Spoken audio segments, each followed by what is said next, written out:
Seorang penceramah agama ditahan Jabatan Agama Islam Negeri Johor selepas disyaki memberi ceramah tanpa tauliah di sebuah rumah dekat Pasir Gudang malam tadi.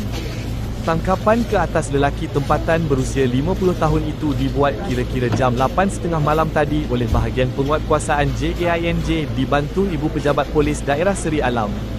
Pengarah JAINJ, Nasrimat Ali berkata, penahanan dibuat bagi siasatan di bawah Seksyen 11 Enakmen Kesalahan Jenayah Syariah Negeri Johor 1997 kerana mengajar agama tanpa tauliah.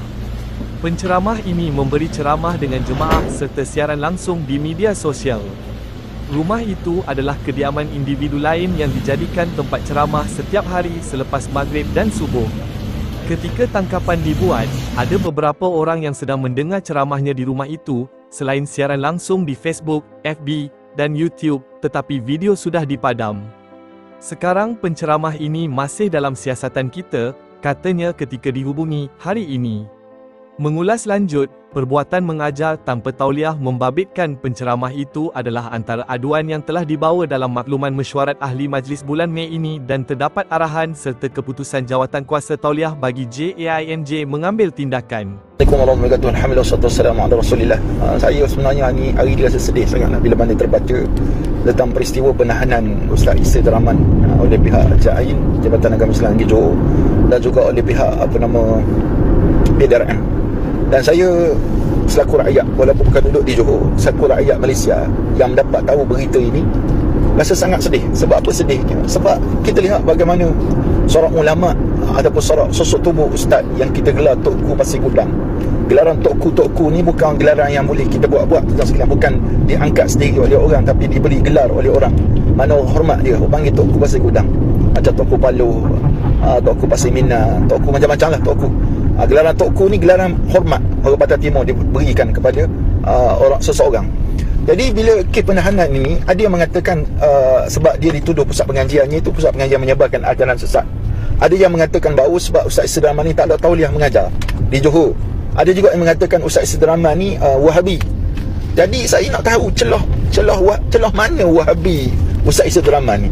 Adakah disebabkan pandangan yang berlainan sikit daripada kita terus kita cop seorang itu sebagai Wahabi?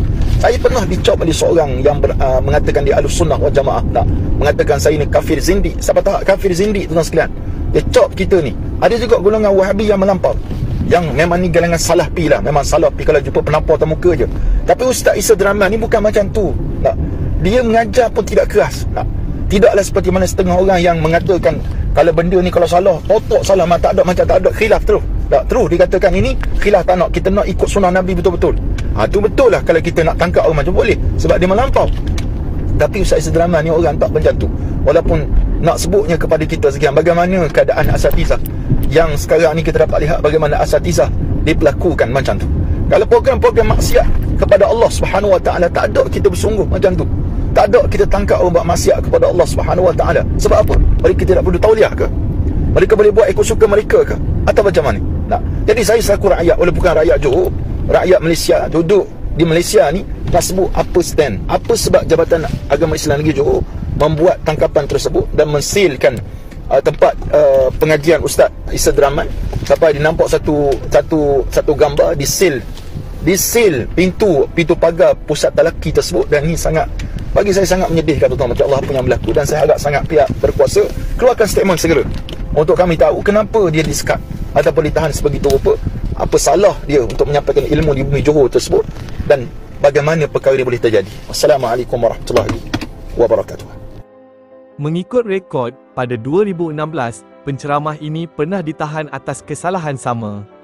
Tahun 2020, jabatan ada buat serbuan juga, tetapi dia berjaya lepaskan diri ketika majlis ceramah beliau. Ini kali ketiga tindakan dibuat ke atasnya atas kesalahan tidak ada kebenaran tauliah mengajar, jelasnya. Pada masa sama, Nasri berharap supaya sesiapa yang hendak menyampaikan dakwah di Johor mendapatkan tauliah daripada Majlis Agama Islam Negeri Johor. Sama seperti negeri lain yang mewajibkan penganjur atau pendakwah mendapatkan kebenaran tauliah dari terlebih dahulu, katanya.